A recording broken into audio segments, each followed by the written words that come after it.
Ini menarik Pak Ato. Pak Firman mengatakan ada hal yang lebih besar sebetulnya di balik ini.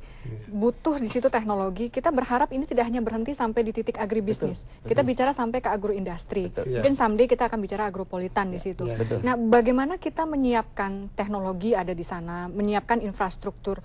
Kalau pertanian kan masih sebatas, kalau saya tidak salah menangkap, masih sebatas kemudian memberikan infrastruktur mendasar dari sisi kita menciptakan kewirausahaan bagi para petani. Tapi kita kan harus bicara lebih advance lagi. Gimana Pak Ato? Ya betul sekali. Jadi apa yang dikatakan Pak Adman sangat betul sekali. Oleh teknologi itu adalah yang dibutuhkan untuk digunakan oleh para petani meningkatkan produktivitasnya. Nah, Mbak Desi di sini yang jadi sekretaris pembina PUAP di provinsi itu adalah kepala BPTP. Jadi kepala BPTP itu nantinya menyampaikan teknologi dari hulu sampai ke hilir. Bukan hanya teknologi ANSI meningkatkan produktivitas, tapi bagaimana teknologi packaging. Teknologi packaging itu perlu nih Mbak Desi. Umumnya gini, ada sekelompok, ada Gapoktan yang mengembangkan usaha hortikultura. Nah kemudian pasarnya itu adalah pasar swalayan. Nah di sini memerlukan teknologi packaging. Nah ini nanti BPTP pun memberikan teknologi ini gitu kan, sehingga kemasannya baik, kualitasnya baik. Jadi bukan teknologi hanya untuk meningkatkan produktivitas, tapi juga teknologi handling, packaging. Karena ini sebenarnya yang harus kita ajarkan kepada para petani, sehingga produk-produk yang dihasilkan oleh para petani yang tergabung dalam Gapoktan yang menerima dana PUAP ini bisa masuk ke pasar swalayan. Begitu dia bisa melalui pasar swalayan, berarti para petani ini sudah bisa memahami masalah kuantitas, kualitas, kontinuitas produk. Itu saya kira. Jadi sudah ada MOU kita dengan BPTP, Pak? Dia sudah menjadi sekretaris dari kita karena dia bagian dari Departemen sekretaris dari Dewan dari pembina PUAP provinsi. Ketuanya adalah kepala dinas provinsi. Sekretarisnya BPTP. Otomatis para peneliti yang ada di BPTP itu menyampaikan teknologi-teknologi, mendukung teknologi yang dibutuhkan oleh para petani. Nah, melalui para penyuluh ini. Iya, Pak Firman ini, karena saya tahu Pak Firman berasal latar belakangnya adalah pengusaha dari Kadin. Nah, ini kan kita juga akan menghadapi FTA. Ini sudah berjalan nih, sudah berjalan per 1 Januari 2010.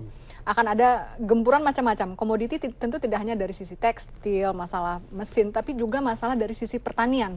Komoditi-komoditi pertanian juga akan pasti masuk dari Cina, dari mana-mana. Bagaimana kita mempersiapkan ini, Pak Firman? Ya, sesungguhnya FTA ini sudah tidak bisa ditawar-tawar lagi. Karena bagaimanapun sudah di-signing kan. Oleh karena ini, FTA ini juga merupakan sebuah peluang, tapi juga tantangan. Kultur masyarakat bangsa kita ini biasanya terlampau tidur nyenyak bila mana tidak ada tantangan. Kalau kita tarik untuk pertanian, khususnya petani miskin dan PUAP ini bagaimana oleh kita karena itu, tadi saya katakan bahwa program yang dilakukan Pak Ato ini bagus. Punya program, 2 program yang sangat sinergi. Satu adalah PUAP, menyangkut masalah aspek permodalan. Satunya adalah PPL tadi, yang menyangkut sumber daya manusia. Nah, SDM petani ini, saya mengatakan di depan tadi bahwa jangan dilihat petani yang sekarang ini adalah petani 50 tahun yang lalu. Petani sekarang ini adalah sudah rata-rata sarjana. Sarjana yang ada tinggal di desa. Hanya perlu diberikan penguatan. Oleh karena itu ke depan, kami dari DPR tentunya, bila mana nanti program PUAP dan PPL ini cukup berkembang dengan baik, maka kita harus memberikan dukungan dalam bentuk kebijakan. Kebijakan yang lebih berpihak kepada kepentingan petani, sehingga sumber daya manusia yang ada di tingkat pedesaan itu, melalui program-program PPL dan PUAP ini, perlu kita tingkatkan. Namun di kemudian hari juga tidak bisa membesarkan mereka itu melalui program-program yang sifatnya program jangka pendek. Tapi mereka harus juga mendapatkan akses permodalan dari bank. Nah, itulah nanti dari Pak Ato tugas kedepannya adalah bagaimana mensinergikan daripada program yang sudah berhasil dengan sektor-sektor lembaga keuangan. Nah, kalau PUAP ini 100 juta per desa Pak ya? 100 juta per desa, dan itu dialokasikan untuk Gapoktan, gabungan kelompok tani. Gapoktan terdiri atas 20... Gapoktan terdiri dari 20 sampai 25 petani.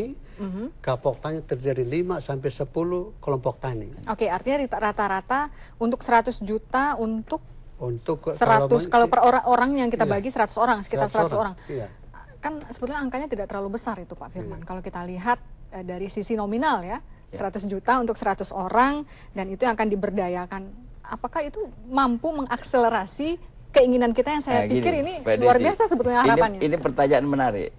sekarang gini, banyak orang selalu melihat bahwa yang namanya agrobisnis itu dilihat skala industri yang besar.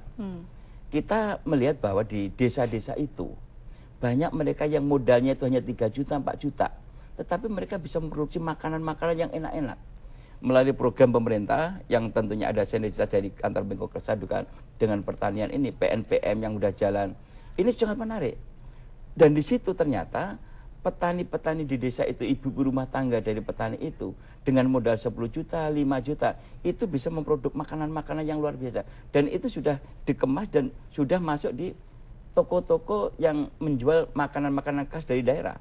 Jadi saya rasa ke situ arahnya. Jadi jangan ditarik terlalu jauh kepada suatu industri yang skala besar. Tapi itu juga menjadi kalau itu banyak, problem juga Pak Firman, karena tadi kita bicara masalah FTA yang juga sudah di depan mata, yang memang bagaimanapun tidak bisa kita elakkan.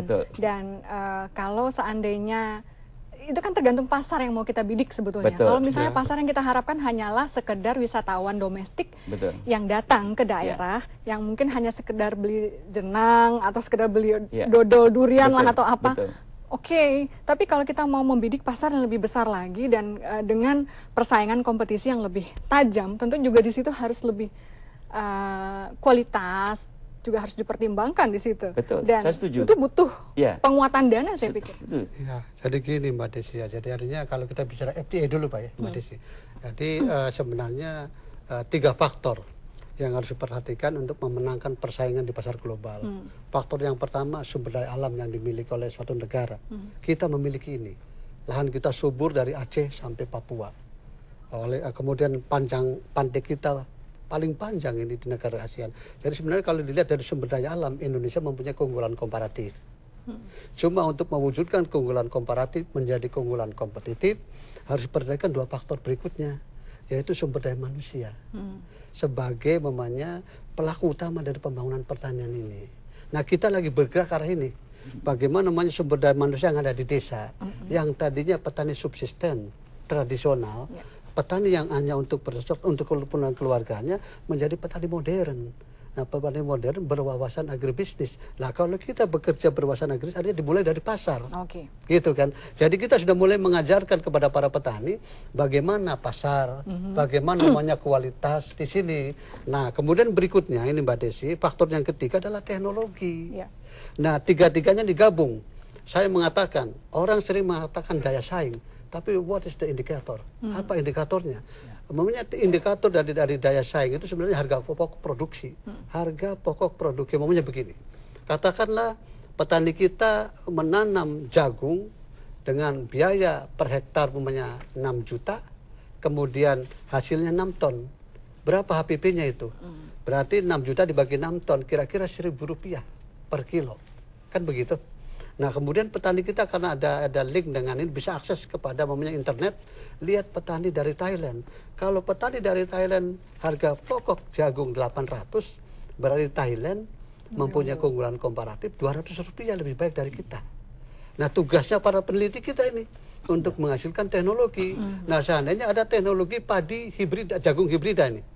Dengan menggunakan jagung hibrida, biayanya meningkat menjadi 7 juta ton. 7 juta. Kemudian produksinya meningkat menjadi 10 ton. Harga pokoknya berapa itu? 7 juta dibagi 10 ton, 700.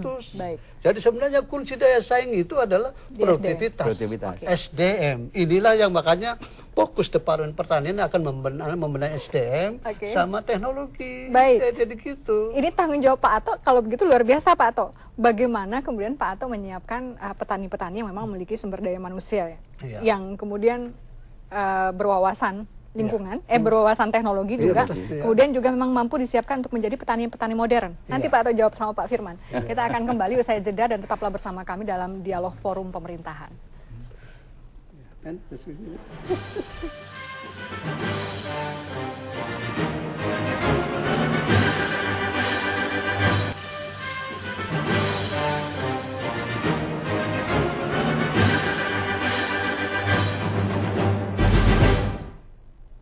Terima Terima kasih saudara, Anda kembali bersama kami dalam Dialog Forum Pemerintahan, dan seperti yang saya sampaikan tadi, di sini masih bersama dengan dua orang narasumber saya, masih ada Pak Ato Suprapto dan juga ada Pak Firman Subagio, Wakil Ketua Komisi 4 DPR RI. Dan sebelum perbincangan ini saya lanjutkan dengan dua narasumber saya juga ingin menghubungi salah satu petani yang sudah pernah merasakan nikmatnya mendapatkan program PUAP. Kita terhubung dengan Bapak Suratno yang berada di Ponorogo. Halo, selamat siang Pak Suratno. Selamat siang Pak Suratno. Ya, ya. Sedang apa ini Pak? Sebenarnya ini sedang istirahat, kebetulan pulang dari Tawang. Baik, Pak Suratno, Bapak adalah salah satu petani yang mendapatkan program PUAP sebesar 100 juta tahun 2008 Pak ya? Iya, iya, betul. Ya. Betul. Oke, kelompok tani Bapak yang berhak untuk mendapatkan. Bapak gunakan untuk apa saja Pak, dana yang sebesar itu? Sesuai RUP. RUP. Kami itu adalah untuk budidaya Oke. tanaman padi sama jagung. Kebetulan untuk potensi sekali untuk tanaman tersebut. Kemudian untuk pembinaan industri rumah tangga dengan bentuk pembuatan tahu sama tempe. Dan juga untuk penggemukan kambing. Karena untuk penggemukan di sini dalam arti kalau kita gunakan yang terlalu panjang untuk dana-dana ini nggak bisa bergulir gitu. Pak Suratno, Ya, tadi juga disebutkan ada digunakan untuk industri rumah tangga. ya. Iya, kalau boleh tahu sudah berapa Pak omsetnya? Kebetulan ini untuk dana PUAP ya. Kan 100 juta itu kalau digunakan 13 kelompok, kebetulan kami beranggotakan 13 kelompok ini dengan anggota 619 anggota. Banyak. Sehingga kalau digunakan salah satu kelompok dengan nominal yang sangat tinggi, teman-teman yang lain nggak ya. Sehingga sepertinya kita agak ada pemerataan sedikit, dalam hal ini pemerataan dalam arti usaha usaha kelompok ya. Sehingga untuk kegiatan-kegiatan industri rumah tangga ini hanya 12,3. Oke. Yang terbesar digunakan untuk apa Pak? Untuk budidaya padi sama jagung. Oke. Dan sekarang dari angka 100 juta sudah berhasil menjadi berapa nih?